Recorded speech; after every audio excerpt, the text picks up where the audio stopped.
A very good afternoon to everyone, and it is my pleasure to welcome all of you to our virtual PEDP Focused Group Discussion with Memorandum Circular 27 Agency and your role in the implementation of the current PEDP 2018 to 2022 is very critical in the performance of our economy.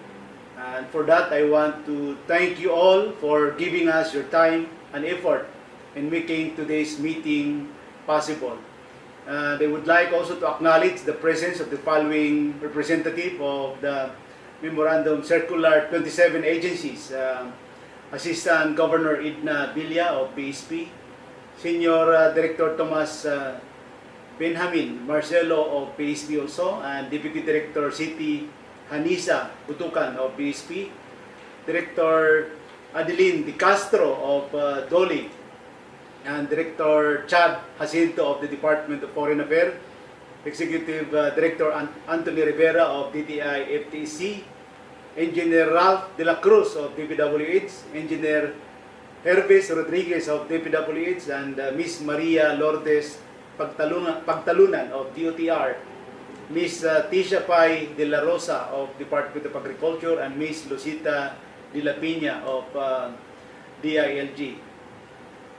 Memorandum Circular 27 was issued directing concerned government agency to collectively work, review, institute reforms, and implement all relevant policies in harmony with the PEDP and Philippine Development Plan to boost export growth in the country.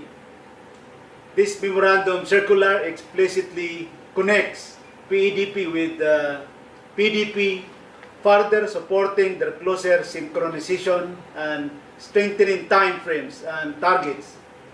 Further, Memorandum Circular identified the concerned agencies involved in the PEDP, but leaves it to the Export Development Council to oversee its implementation.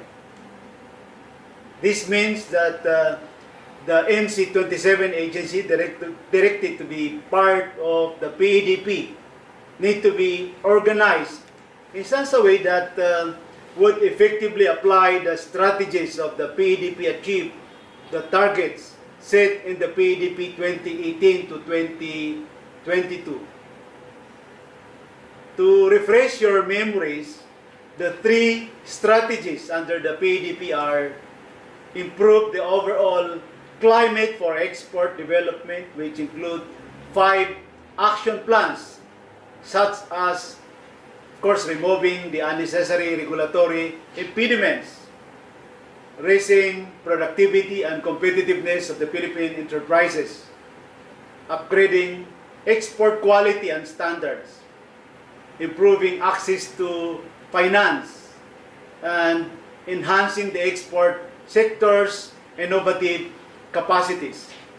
Number 2, exploit existing and prospective opportunities from trading arrangements, which can be used as access points to markets.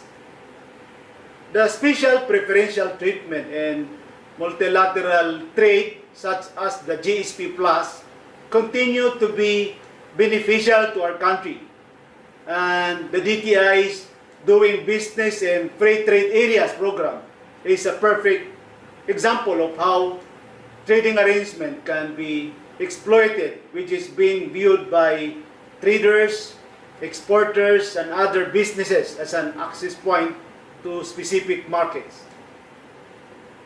The DTI hopes that such a program will be replicated as an effective vehicle for advocacy and promotion.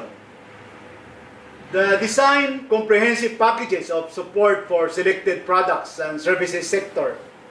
And these products are electronics, processed foods, vegetables and beverages, information, technology, and tourism related services. But this doesn't mean that these were the only products and services that will be supported by the government. They were on the focal products because of their export performance, but all other products will be supported by the government. However, because of the coronavirus pandemic, the export target set for the PEDP was now revised. And during the ADC Council meeting last October 13, the ADC agreed to revise the export target from the $120 billion to $132 billion to $100 billion for the low-end target and $120 billion high-end target for 2018 to 2022. But with the pandemic or not, we must all work together, or shall I say, in a whole of nation approach to reach the new set of export targets. As of agency under the Memorandum Circular 27, your task is really critical in building our nation through export. And we need your agency's assistance and interventions in implementing the strategies and plans of the PEDP. We need you to put into flesh your agency's concrete action plans in the PEDP strategies that might fall under the purview of your agencies. And with these trying times, the stakes are high for export sector to achieve its export target.